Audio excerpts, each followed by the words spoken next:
Si vous êtes dans l'immobilier, il est fort probable que vous faites cette erreur. On y va sur mon téléphone, je vais vous montrer. Voilà, une fois sur mon téléphone, je vais vous montrer par exemple l'exemple d'un professionnel de l'immobilier qui lui il est dans la construction pour que je puisse mieux vous expliquer. Chaque fois je dis et j'insiste sur le fait que les professionnels de l'immobilier doivent se lancer dans le digital, doivent être présents en ligne. Beaucoup de personnes ne prennent pas ça au sérieux.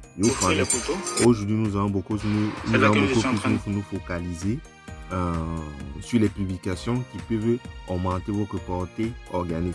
Je prends le cas d'un exemple de cette page où il a donné un conseil.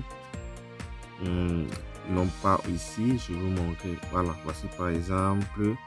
Voici, bon, ça c'est bien. Voilà, voici par exemple cette publication aussi, des conseils. J'insiste à chaque fois, je dis bien que les professionnels de l'immobilier doivent donner des conseils, mais beaucoup de parmi vous négligent. Prenons par exemple cette publication-ci. Même si peut-être cette publication a peut-être été boostée, mais prenons cette publication-ci.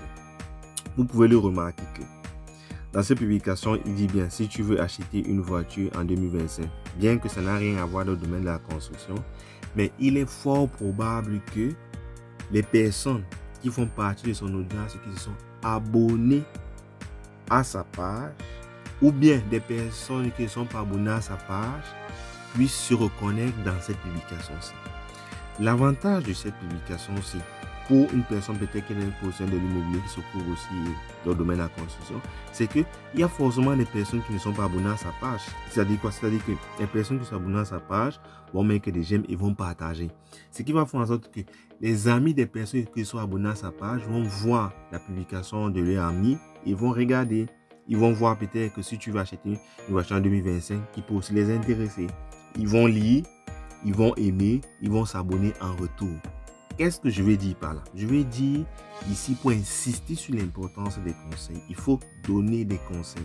Les conseils seulement avec, par exemple, avec cette publication-ci, il est fort probable qu'il va acquérir des nouvelles personnes, forcément des nouvelles personnes qui sont intéressées, qui avaient proposé d'acheter la voiture. Et ces personnes qui avaient proposé d'acheter la voiture, vu qu'ils ont trouvé des contenus de qualité, ces personnes vont se dire que, ok, vu que cette page-ci lui est faite dans la construction, pourquoi ne pas pour le remercier? En tout cas, c'est de manière, c'est un peu, mais comment on dit ça?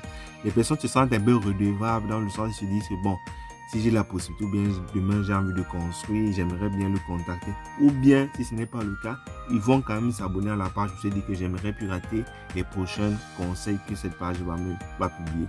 C'est un peu ça. Et j'insiste encore ça sur une page. Je vais encore vous montrer une autre page pour que vous puissiez mieux comprendre ce que je vais illustrer. Voici aussi une autre page. Alors, c'est parti. Un instant, je recherche encore une page en question. Ok. Voici par exemple une autre page. Lui aussi, lui fait dans la construction.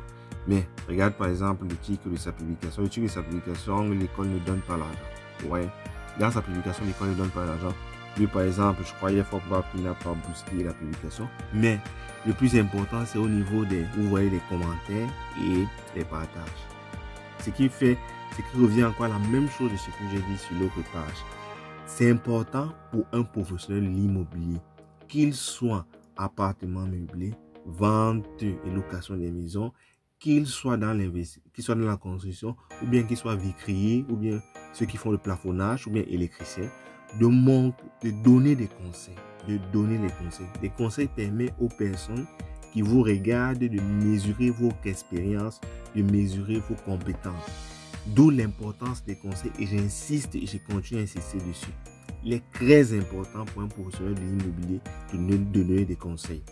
J'espère que vous avez aimé la vidéo. On se dit à la prochaine pour une autre comparaison, ou bien beaucoup plus de publications, beaucoup plus concrètes par rapport au marketing immobilier. À la prochaine.